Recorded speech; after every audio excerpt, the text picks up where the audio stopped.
introduce.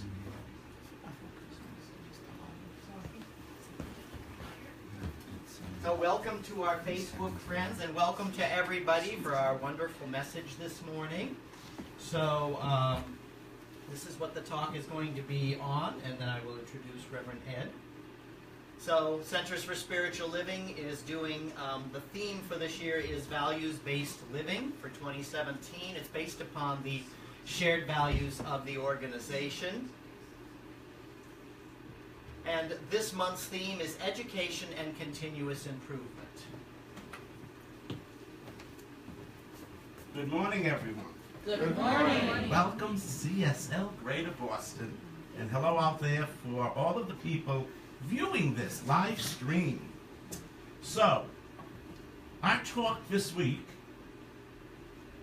is being vulnerable. Being vulnerable. Is it a strength or is it a weakness? Strength or weakness? So I feel when I think of vulnerability, what comes to my mind is it really depends on where I am consciously at a particular time and where I am consciously concerning the degree of my rootedness in the truth, capital T. So one of my intentions for my part of the talk this morning is for each of us to do a check on ourselves to see where we are unconsciously. Where are we consciously? So, look at that slide. Where are we consciously? All right. Are you in alignment with the divine? I want you to think of these questions as I go through them. Are you in alignment with the divine? Are you knowing your oneness with the divine? Are you realizing your divine nature? Do you understand the workings of the law? Do you know the desire of the divine for each and every one of us? Do you know that? Do you realize the strength of mind, capital M, the macrocosm mind, the divine mind, which is each and every one of our mind in macrocosm, microcosm? And do you know that everything in manifest form was first an idea in the mind of God? So those are the questions. Take them home and ponder them this weekend. Oh, this week. The weekend's almost over, right? All right, so I strongly believe that if you are in alignment with the divine, if you are realizing your oneness, if you are realizing what the divine nature is, and that nature is each and every one of your nature, the nature of the divine, it's our nature.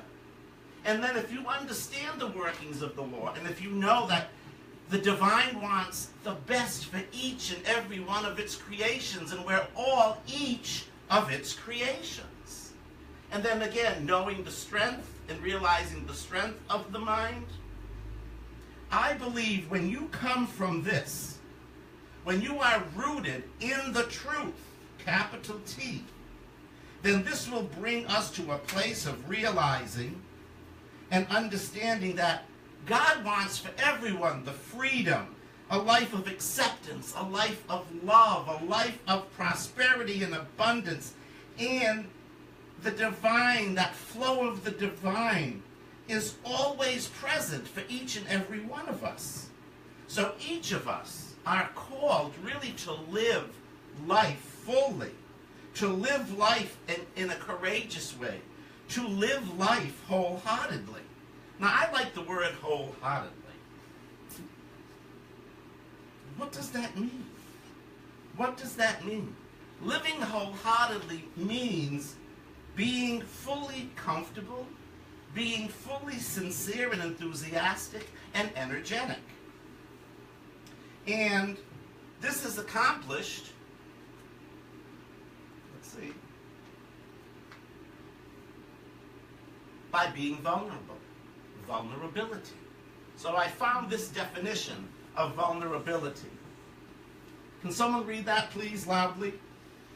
Is the underlying, ever-present, and abiding undercurrent of our natural state, the essence of our nature. So, this to me is talking about showing up, expressing our light, expressing who we are, expressing the essence that makes us up, expressing our nature. And when we show up in that alignment with the divine, I found this from Tim Brown. What makes you vulnerable makes you beautiful. Think about that. What makes you vulnerable makes you beautiful, and there's a word for that, and it's authentic. It's authentic. Okay? So being vulnerable is being authentic. And when you are coming from this place of being proud of your essence and being willing to share that essence with the world no matter what, this, I feel, is vulnerability as a strength. This is vulnerability as a strength. There is power in vulnerability. How many of you shy away from being vulnerable? Or how many, maybe in the past life, past times, shied away from being vulnerable? I know I did. Like, whoa, not me, man. I'm not going to be vulnerable for anyone. Because I was not in alignment. I was not in alignment. So, I found some examples of vulnerability that I found in a book called Daring Greatly, I'm going to say her name wrong, by Brene Brown. I say Bree, so I know that's wrong. Brene Brown. And before I show you these examples of vulnerability, I really want you to realize, or I invite you to think about how each and every one of us are so different in our paths. We're all so very diverse. What might be a challenge to some might not be a challenge to others, you see? So let's look at these with an open heart and an open mind. And I want to share these with you. I thought these were really good. So, vulnerability looks like, I love this PowerPoint stuff, you know. For people viewing this on Facebook, this is our new toy, so I'm totally enjoying our new toy. Nothing to do with the toy. But anyway, what does vulnerability look like? Saying no. Asking for help. Standing up for myself. The first date after my divorce. That looks like that. That looks like being vulnerable, stepping out there again. Falling in love. Admitting I'm afraid. Being accountable. Showing up, being me. Shining my light. Being authentic. And I put that in, that's by Reverend Ed. I just had to put that in there. That, to me, that's being vulnerable. Would you agree on some of that? Yes. Okay, you would agree. Good, I'm glad we're in agreement. So, what does vulnerability feel like? Aha! Vulnerability feels like not sucking it in anymore. Sweaty palms and a racy heart. Does that bring back memories for any of us? Yes, it brings back memories for me. Taking off a straitjacket. Now, any time that I'm vulnerable, once I understood this philosophy, and once I was rooted in what I said before, the truth of who I was and who I am and whose I was, it really felt like me just bursting out of something that had me constrained. And I became so free and so happy. It was really like taking off that straitjacket for me. It's where courage meets fear. Taking the first step to what you fear the most. hand. It feels so awkward and scary, but it makes you feel human and alive. So what do you think? Have you felt any of this? Yeah, yeah. It's really nice to feel the freedom once we really step out and be who we are. So again, when one is in alignment with the divine and rooted in their truth, that is strength. That is strength and power from being vulnerable. Now on the other hand, you knew I would bring this up. On the other hand, when I am not in alignment, when I don't realize my oneness, when I'm not coming from my truth, when I'm hiding who I am, where I'm like, not being me, not showing up and being who I was meant to be, and I'm not really enjoying life at all, this is what I found is the definition that kind of goes along with that. And it's from the Merriam-Webster Dictionary. So I don't know how in alignment whoever wrote that book was. But anyway, look at this. Here's the definition. Vulnerability. Tell me how this makes you feel. Capable of being physically or emotionally wounded. Open to attack or danger. Well, I'm just going to go under this podium and I'm going to hide from each and every one of you because me stepping out here is being vulnerable. But looking at that, whoa, that doesn't make me feel all warm and fuzzy. So coming from this consciousness, all right, to me there's a tendency that one would have to believe and take in and accept a lot of the negative race beliefs, race thoughts about ourselves. What? That we're not enough, we're not smart enough, that we need to protect ourselves, that we've got to hide ourselves, and that the universe is not a friendly place. So having this type of consciousness, this is where vulnerability is a weakness. It could be perceived as a weakness. Do you follow that? Yes. I know what makes me feel better. And I think if each of you took this in and thought about it, I bet each of you would rather be where the vulnerability is a strength. Am I correct? Yes. And you want to stand up and be who you are. You want to stand up and share the love that you are with all of the world.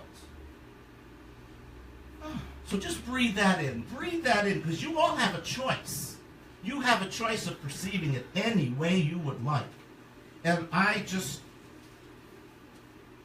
hope for each and every one of you is that you look at vulnerability as a strength. Because each of us has so much to offer because of who and whose we are. And it's really, only the word I can use is sinful, and I don't believe in sin. I mean, it's a mistake. So I'll say it's a mistake when you're not sharing your essence. It's a mistake when you're not sharing the good and the beauty and the magnificence that each and every one of you are. Amen. Amen. Say it again, please. Amen. And I believe that. I really believe that because I lived so long in my life without being who I was. And it all has to do with the perceptions that I had of a lot of things that were really not in alignment with this philosophy or not in alignment with the divine. So I'm going to tell you two very quick short stories. One where I was not being in alignment, not coming from my truth. It had to do with this. Many, many, many years ago, I was married, and the product of that marriage was a beautiful little girl. And for 8 years after my divorce, I would see this child 3 times a week. Well, the first Father's Day that my father was not around when he made his transition, my ex-wife decided to take my daughter for her visit, which she really never, I always had to get my daughter. So I thought that was strange in itself, but neither here nor there. There was a knock on my door, my ex-wife, but in front of her was my little 8-year-old girl, and she said to me, "Daddy, I never want to see you again." Now this is after seeing her 3 times a week, and we really had a good relationship, so I knew it wasn't her speaking. So my first thought was, let me try to work with this situation so that I can get to see my daughter and see what, how I could help. But then I started feeling like I'm going to get attacked here, because my fear was that my ex-wife would out me. And at that point, believe it or not, I was heavily into the closet about my homosexuality. So because of that fear, because of me hiding, I backed off and lost my relationship with my daughter. So that's me, where vulnerability was a weakness. It wasn't pretty. And, I suffer those wounds today, to this point, because I don't have a relationship with my daughter.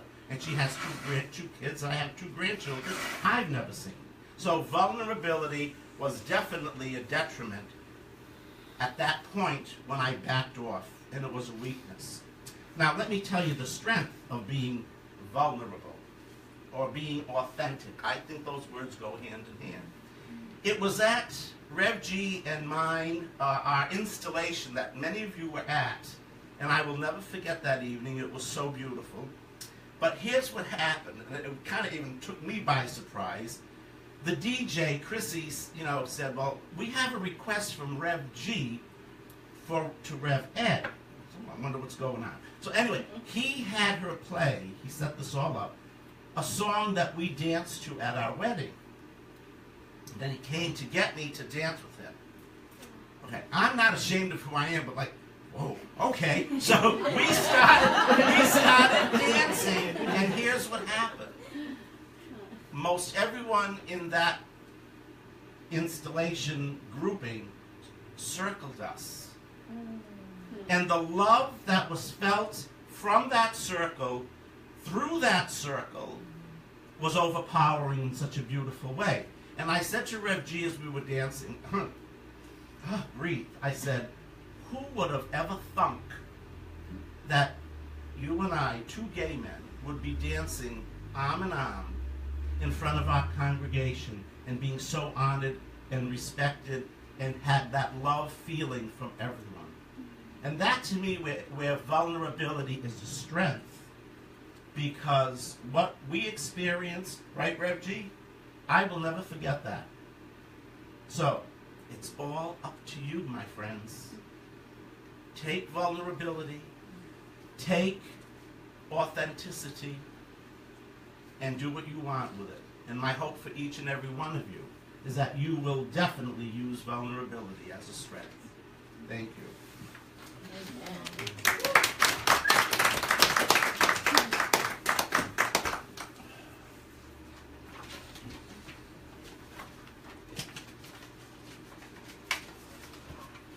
Being vulnerable is not having your notes ready. Anyway. All right. So it's interesting because this talk today kind of ties into my message last week, right? Tell the truth, tell your story, stand in your story, don't be afraid to be in your story. And that's really being vulnerable, right? Because sometimes our stories, we feel like they're not that pretty or they're not that good. So it's real important to recognize that this authenticity, this being who we are in complete and total absolute reality, is the important thing that we need to come. We came here to do, really. That's our divine mission. That's what we're here for, is to bring that forward.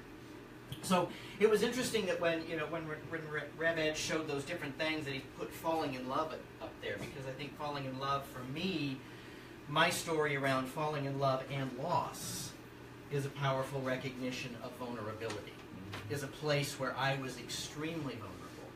So it begins with, at a point in my life when I was ready for a relationship, and I fell in love, and I had to make choices. I had to know that, I was getting into something that was outside of what I was used to in that relationship, because he was HIV positive and I was not.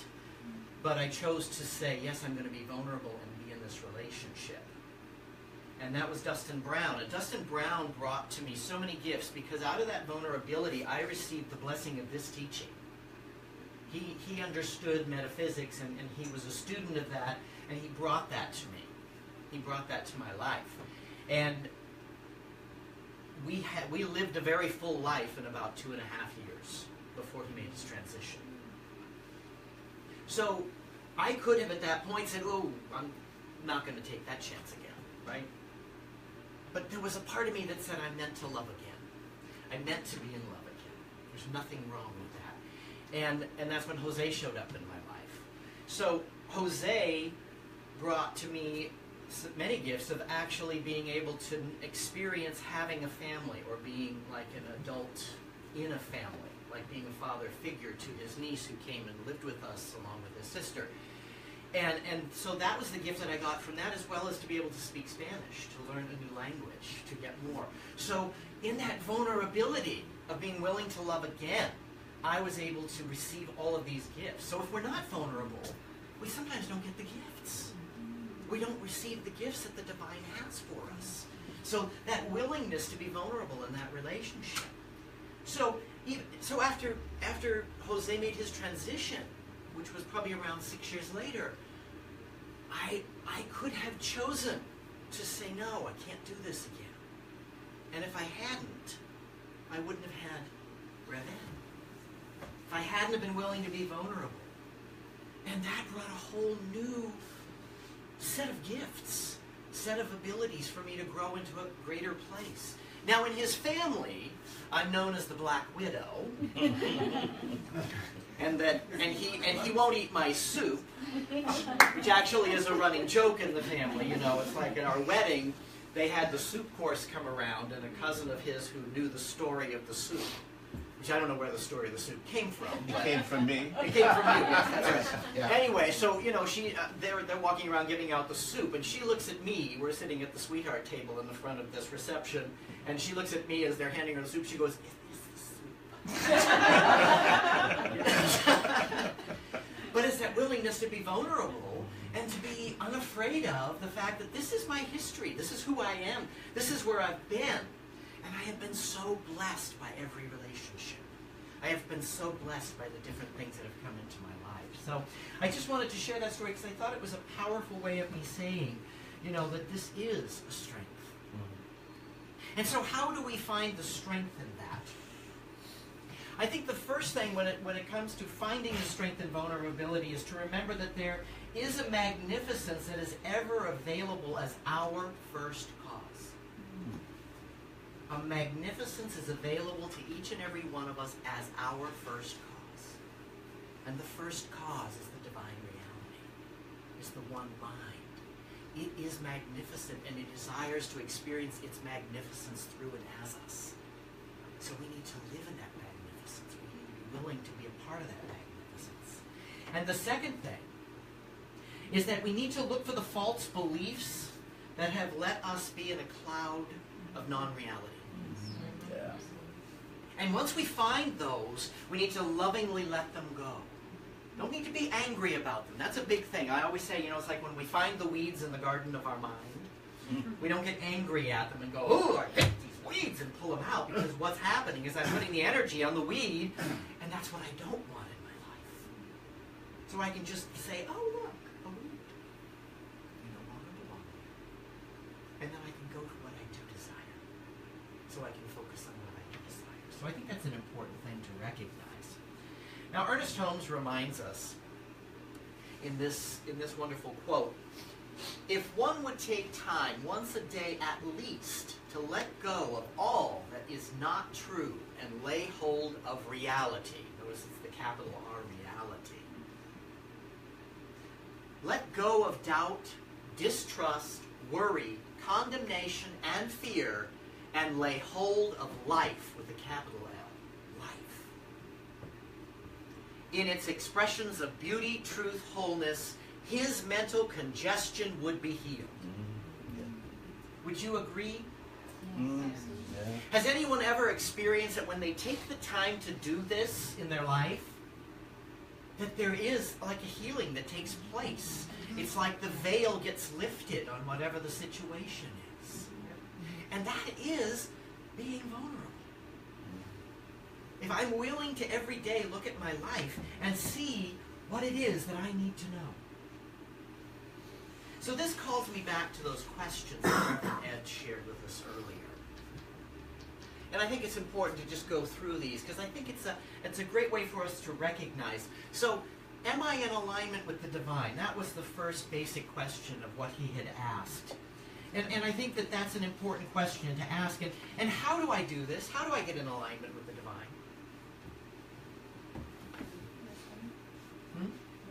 Listen? Yeah, absolutely. Huh? Centering, right? Right. Meditation, prayer, spiritual practices, right? Our spiritual practices, those get us in alignment with the divine. They make us remember, they give us the time to remember who we are and whose we are. Gratitude, did I hear? Yes, absolutely. Sleep, and you know that's absolutely that is definitely something that we need to do. Absolutely.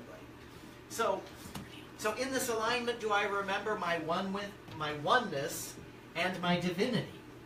And I think that's important because once we recognize that, we know when we can recognize our oneness. Isn't it easy for me to deal with the world when I recognize my oneness with the divine and knowing that everything in my life is an expression of that divine? So everybody and everything and every experience that's showing up is a part of that divine plan or activity in my life. So it's important to remember that. And how do we get to that oneness? I like to say spiritual mind treatment, which is our form of prayer, right? Because those first two steps are getting us into alignment to remember who we are and remember our oneness. So those are very powerful. So then do I realize in this oneness my divine nature? I think that's a given, right? Once we take the time to remember who we are, it's easy to recognize that we have a divine nature and that we can live in that divine nature all the time. And does that mean life's boring? No. I think when I'm in my divine nature, I can be crazy and zany and have a good time, and there's nothing wrong with it because I don't have to worry about a dual God who was going to be like, oh, you're having too much fun there. I'm going to bring you a little hell and damnation, right? You're having a little too much fun, I'm bringing you a little hell and damnation. You know, I mean, but how many of us were brought up in that belief, right? Or that fear, or that separation? We've all experienced it, even in just life in general. So then, do I take time each day to work with the law? So, you know, we talk a lot about the law around here. And the law is an important thing to recognize because it's a natural, automatic reflex of the divine. I like that word, reflex of the divine. It's just automatic, right? So, what I need to worry about is, you know, we talk about love and law, right? I need to worry about the love because the law is going to take care of itself. But if I'm in that loving place, then the law is going to respond to that loving place and bring forward loving things into my life, right? Ernest Holmes always said, if you want friends, be a friend. You know, if you want love, be love. So we have to be the thing that we desire in the world. So I think that's a real important recognition. And does the law know the difference between good and bad or negative and positive? It doesn't. It responds automatically. It's like that. I always love the idea of the waitress. You know, it's like the waitress and the greasy spoon. You know, I want to have the greasiest hamburger and the greasiest fries you've got on the menu, and the waitress isn't going to say, "Well, you know, that's not good for you." She's going to say, "What? Coming right up, right?" Because the law doesn't know the difference, and I think that's an important thing to recognize. It gives us a better understanding of why we see certain things in the world. So it's really important to recognize that. So, do I know the divine will for my life? Now that's a big one. How many of us have heard the will of God? Right? Yeah, right? The will of God, right? And that's a heavy burden, right? Because the will of God was never all that great a thing. Right? But if we go back to what I said, the magnificence, right? If we recognize that God is the magnificence and we are that magnificence individualized, then why in the heck would it want us to be in a place of pain or suffering or sadness? It wouldn't. It's not the desire of the divine to do that. The will of the divine in my life is for me to live a full and complete and whole and beautiful, exciting, joyful, peaceful life. Abundantly. Wholeheartedly, yes. As Reverend Ed said there, wholeheartedly. So it's important that we recognize that. So it's really important to realize and get past that old idea. So do I realize the power and the strength of the one mind? I do when I take these other steps, right? I get there when I take these other steps. When I'm willing to be in that place. Because this one mind, it's the power and the strength and the vulnerability that builds that power and strength in the one mind. Because if I'm willing to be vulnerable, I already know that there's a power for good in the universe, and it wants good for me. And it wants good for each of us. Because when I say me, I'm talking about you. Because you and I are one, everything that I say here is the truth for you. And you know why I'm saying it? For me. Because I need to hear it. Right? You just happen to be the residual energy that's catching it on the back end, but it's because I need it. That's why I'm doing it. That's why I'm saying it. So, and do you know that everything in manifest form was first an idea in the mind of God? Now that can be difficult. That can be a difficult idea. But we have to remember that God holds everything, including all of race consciousness. And it can hold that without being tainted by that, if that makes sense. Because the divine doesn't know duality. We experience it here on the human level. We experience duality, good and bad and all of that. You know, I hate the E word, evil. I like error. Error is better than evil. So Ernest used evil, but that was the word of the time. You know, that was what people could connect with. So when we realize that it holds all of this, it only knows all as good. So it's like that waitress that doesn't know anything. It doesn't matter that you get the greasy burger and the fries. It doesn't know that the greasy burger and the fries might not appear to be good for your body. But again, that's an appearance. And that's an effect. So if I'm taking the time to really choose what I want. So again, as I said before, it's about making my choices in love, in inclusivity, in compassion, in kindness, and seeking no harm to another. Is my idea, is my desire, is it something that will not bring harm to another? That's always a good thing too. I like to consider that my rule of thumb when I desire something in my life, is that will it bring harm to another? If it brings love and joy and peace and harmony, is it likely to bring harm to another? No. So if we're there, then we're just there. And we can trust that. So it's real important. So what I'd like to say in conclusion is, I am always living in the sum total of my consciousness. Would you agree with that? Yes. But whatever I'm believing is what I'm experiencing in my life, because that's how the law works. It's just automatic. So, if I don't like how my life is showing up, I can plant new seeds in my life, can I not? And I can uproot that which I don't desire anymore. Just uproot it. Oh, it's good mulch. I can turn it into mulch. I can turn it into mulch, and I can plant the new seeds that I desire, so I can have the good that I desire. So that is why it's important to live in a place of vulnerability and remembering my divine nature. Because when I'm in vulnerability, I really am remembering my divine nature. I can't not be. You can't be vulnerable and not be living in your divine nature. So here is the interesting thing about living in our divine vulnerability. It completely frees us of our fear of being attacked. Nothing can hurt me if I stand in my truth. Amen. Right? Right. Nothing. Absolutely. So let's just go ahead and move to our affirmation here. If it's going to work. There it is. All right. So our affirmation, if you'll read this with me. I live in a friendly universe. The universe is for me. Not only is it safe to be me, it is imperative that I make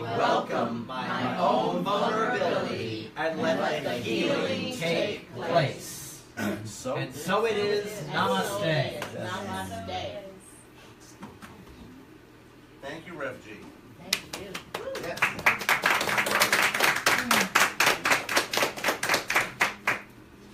So now it's time for our spiritual mind treatment. So if you would just sit back, relax, close your eyes if you feel comfortable, and just be open, be receptive, and just breathe in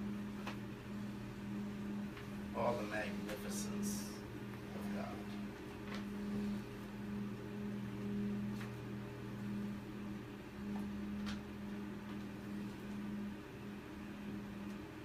So the purpose of this treatment this morning is that I realize that each one here in this sacred sanctuary experiences living a life of authenticity, because each one